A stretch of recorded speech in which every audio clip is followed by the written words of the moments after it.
السلام علیکم ورحمۃ اللہ۔ بعض دفعہ انسان کے دماغ کے اندر ایسی ایسی باتیں آتی ہیں، ایسے ایسے وسوسے آتے ہیں اللہ کے بارے میں، دین کے بارے میں، کہ جن کو انسان اپنی زبان میں نہیں لا سکتا۔ ان وسوسوں سے کیسے بچا جائے؟ ان وسوسوں کو دماغ سے دور کرنے کا وظیفہ کیا ہے؟ رسول اللہ صلی اللہ علیہ وسلم نے ان وسوسوں کے بارے میں کیا ارشاد فرمایا؟ انشاءاللہ العزیز یہ تمام باتیں میں آپ کے سامنے عرض کروں گا۔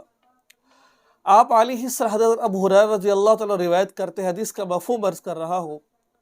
اللہ کے نبی کے پاس کچھ صحابہ آئے اور عرض کیا کہ یا رسول اللہ، ہمارے دماغ کے اندر ایسی باتیں آتی ہیں جن کو ہم زبان سے بیان نہیں کر سکتے۔ ملا علی قاری رحمہ اللہ فرماتے کہ وہ باتیں کیا ہیں؟ وہ باتیں یہ والی ہے کہ اللہ کو کس نے بنایا، اللہ کیسے ہے، اللہ کیا، اس طرح کے عجیب عجیب قسم کے خیالات آتے رہتے ہیں۔ اللہ اس وقت کیا کر رہے ہیں؟ ٹھیک ہے، بعض دفعہ ہمارے ذہن میں اس طرح کی باتیں آ جاتی ہیں۔ تو فرمایا کہ جب اللہ کے نبی نے یہ بات سنی تو کہا واقعی تم اس کو گناہ سمجھتے ہو؟ تو آپ صلی اللہ علیہ وسلم نے فرمایا، حدیث کا مفہوم ہے، اس کو جھڑک دو، اور یہ ہی واضح ایمان ہے۔ کیا فرمایا؟ صحابہ کرام رضوان اللہ تعالی عنہم نے عرض کیا کہ جی ہاں۔ تو آپ صلی اللہ علیہ وسلم نے فرمایا کہ یہ تو واضح ایمان ہے۔ سب سے پہلے ارشاد کیا کرنا ہے ہم نے، اس کا حل کیا ہے؟ کہ کبھی ذہن میں اس طرح کی بات آئے تو اس کو دماغ میں جگہ ہی نہ دو، فوراً جھڑک دو۔ ناظرین، میں آپ کو ایک چھوٹی سی مثال دیتا ہوں کہ چور چوری وہیں پر کرتا ہے جہاں پر مال ہوتا ہے، اور شیطان چوری وہی کرتا ہے جہاں پر ایمان ہوتا ہے۔ انسان کے دماغ کے اندر اس طرح کے خیالات کا آنا، جنم لینا، یہ اس بات کی علامت ہے کہ اللہ تعالیٰ نے آپ کو صاحب ایمان رکھا ہوا ہے۔ کیونکہ چور کبھی خالی جگہ پر چوری نہیں کرتا، شیطان کبھی وہاں پر جا کر ڈاکہ نہیں ڈالتا جہاں پر کچھ نہ ہو، ہمیشہ شیطان وہیں پر آ کے ڈاکہ ڈالتا ہے جہاں پر ایمان ہوتا ہے۔ ٹھیک ہے، تو یہ ایمان بہت بڑی دولت ہے۔ یہ ذہن میں خیالات آئیں تو فوراً ان کو جھڑک دو، ان کو دماغ سے نکال دو، ان کو دل میں جگہ ہی نہ دو ان کو۔ جب آپ دل میں جگہ دو گے تو پھر طرح طرح کے خیالات اور جنم لیں گے۔ تو فرمایا کہ اس کو دل میں جنم ہی نہ دو، اس کو دماغ سے نکال دو تاکہ یہ خیالات آپ کے دماغ کے اندر نہ آئیں۔ یہ رسول اللہ صلی اللہ علیہ وسلم نے فرمایا، اور کیا فرمایا کہ واضح ایمان ہے یہ۔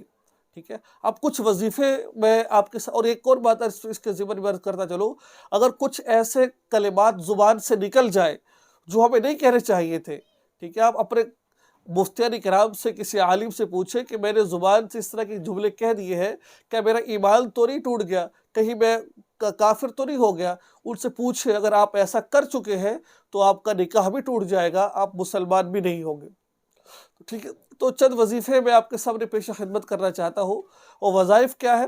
ایک تو سب سے پہلے آپ نے اعوذ باللہ من الشیطان الرجیم اس کا ورد کرنا ہے۔ اعوذ باللہ، یہ اعوذ باللہ کا مطلب کیا ہوتا ہے کہ اللہ میں شیطان مردود سے پناہ مانگتا ہوں، اور شیطان اس طرح کے خیالات دماغ کے اندر کے لے کر کے آتا ہے۔ تو آپ نے اعوذ باللہ من الشیطان الرجیم، یہ تو سب کو آتا ہے، جب بھی اس طرح کا خیال آئے تو فوراً دماغ سے نکالے اور اعوذ باللہ من الشیطان الرجیم پڑھے۔ یہ سب، ہر مرد عورت کو اعوذ باللہ آتی ہے، تعوذ آتا ہے۔ اور اگر ہو سکے تو آمنت باللہ و ملائکتہ و کتبہ و رسلہ والیوم الآخر، ایمان مفصل پڑھنا شروع کر دے وہ۔ ٹھیک ہے، استغفر اللہ پڑھنا شروع کر دے وہ۔